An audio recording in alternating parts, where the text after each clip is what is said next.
Selamat siang semuanya. Di sini kami kelompok 3 akan membuatkan video tentang katekese. Selamat siang.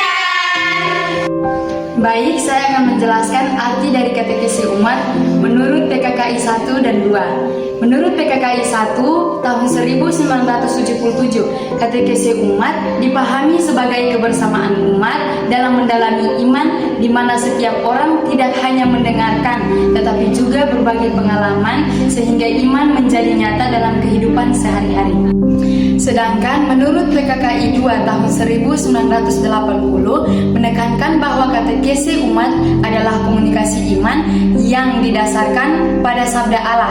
Hal ini berarti umat saling meneguhkan iman melalui dialog, refleksi kitab suci, dan pengalaman hidup sehingga iman menjadi semakin matang, mendalam serta mendorong umat untuk berkarya nyata. Mengapa katekese umat disebut sebagai komunikasi iman? Karena terjadi dialog antar iman, di mana setiap orang saling berbagi pengalaman, mendengarkan sabda Allah, dan meneguhkan satu sama lain.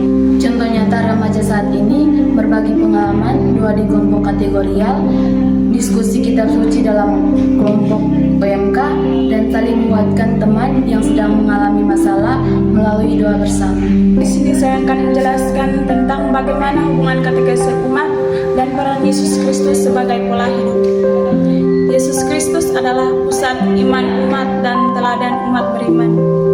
Dalam katekese umat, kita belajar meneladani sikap dan tindakan Yesus seperti kasih, pengampunan, kerendahan hati, dan pelayanan.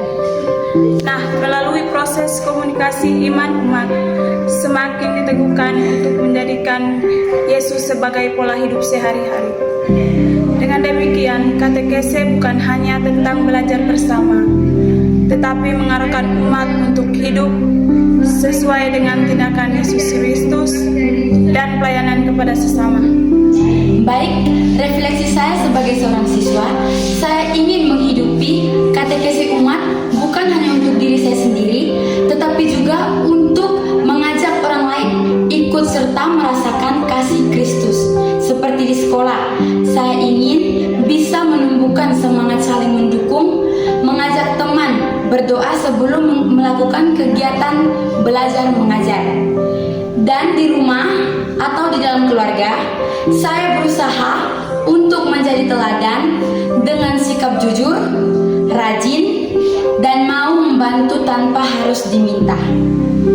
Baik, di sini saya akan menceritakan sedikit kesaksian iman saya saat SD ke SMA. Saat saya masih SD, saya merasa hidup saya biasa-biasa saja dan belum terlalu mengenal Tuhan sungguh-sungguh.